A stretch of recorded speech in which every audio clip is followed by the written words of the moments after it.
ক্যামেরায় ধরা পড়া প্রাণীদের সবচেয়ে আশ্চর্যজনক মুহূর্তগুলো। 7 নম্বর, এই লোকটা খাড়া পাহাড় বেয়ে উপরে উঠছিল, এমন সময় একটা বানর এসে তার পকেট তল্লাশি শুরু করলো। মনে হচ্ছিল লোকটার পকেটেই বুঝি তার সকালের নাস্তা লুকিয়ে আছে। লোকটাও একদম নড়াচড়া না করে বানরটাকে নিজের কাজ করতে দিল, কারণ এখানে একটু ভুল মানেই সোজা নিচের গভীর উপত্যকায় যাওয়ার টিকিট। 6 নম্বর, এই হাতিটা জানতো নদীর পানিতে কুমির আছে, তবুও তাকে অন্য পারে যেতেই হবে, তাই কোনো চিন্তা না করে সে পানিতে নেমে পড়ল। কিন্তু মাঝপথে পেছন থেকে একটা বিশাল কুমির ছুটে এসে আক্রমণ করলো। হাতিটা অবশ্য এত সহজে হার মানার প্রাণী নয়, সে কোনোভাবে কুমিরের আক্রমণ এড়িয়ে নিরাপদে নদী পার হয়ে গেল। 5 নম্বর, একদল পায়রা পানির ধারে বসে নিশ্চিন্তে খাবার খাচ্ছিল। তাদের একদম কাছেই একটা বিশাল শিকারী মাছ ধীরে ধীরে এগিয়ে আসছিল। পায়রাগুলো তখনও বুঝতেই পারেনি যে নিচে তাদের জন্য বিপদ অপেক্ষা করছে। হঠাৎ মাছটা পানির ওপর ঝাঁপিয়ে পড়ে একটা পায়রাকে ধরে ফেলল, কিন্তু পায়রাটাও ছাড়ার পাত্র নয়। প্রাণপণে ডানা ঝাপটিয়ে সে মাছের মুখ থেকে বেরিয়ে এসে অল্পের জন্য বেঁচে গেল। 4 নম্বর, এই কুমিরটা নদীর ধারে একদম আরামে বিশ্রাম নিচ্ছিল, কিন্তু হঠাৎ পানির ভেতর থেকে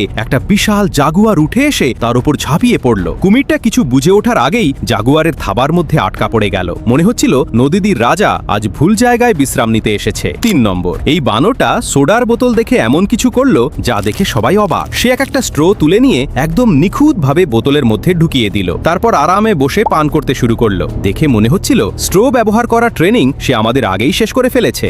2 নম্বর, নদীর ধারে একটা ক্যাপিবারা আরামে ঘুরছিল। ঠিক তখনই একটা চিতাবাঘ সেখানে হাজির হলো। চিতাবাঘটাকে দেখেই ক্যাপিবারার দৌড় শুরু। শিকার ধরতে চিতাবাঘও পেছন পেছন ছুটল, কিন্তু ধরা পড়া ঠিক আগ মুহূর্তে ক্যাপিবারাটা সোজা নদীতে ঝাঁপ দিয়ে দিল। চিতাবাঘটা শুধু দাঁড়িয়ে দেখলো, আর ক্যাপিবারাটা পানির ভেতর দিয়ে নিরাপদে পালিয়ে গেল। 1 নম্বর, একটি তুষার চিতা মরিয়া হয়ে একটি বুনো ইয়াকে তাড়া করছিল। ইয়াকটাও প্রাণ বাঁচাতে পুরো গতিতে ছুটছিল। ঠিক তখনই কোথা থেকে একটা পোষা কুকুর ছুটে এসে তুষার চিতার সামনে হাজির। কুকুরটাকে দেখে চিতাটাও কয়েক মুহূর্তের জন্য থেমে গেল, আর এই সুযোগেই ইয়াকটা প্রাণপণে দৌড়ে পালিয়ে গেল। একটা ছোট কুকুর এসে পুরো শিকারটাই নষ্ট করে দিল। কোন মুহূর্তটা আপনাকে সবচেয়ে বেশি অবাক করেছে কমেন্টে জানাতে ভুলবেন না।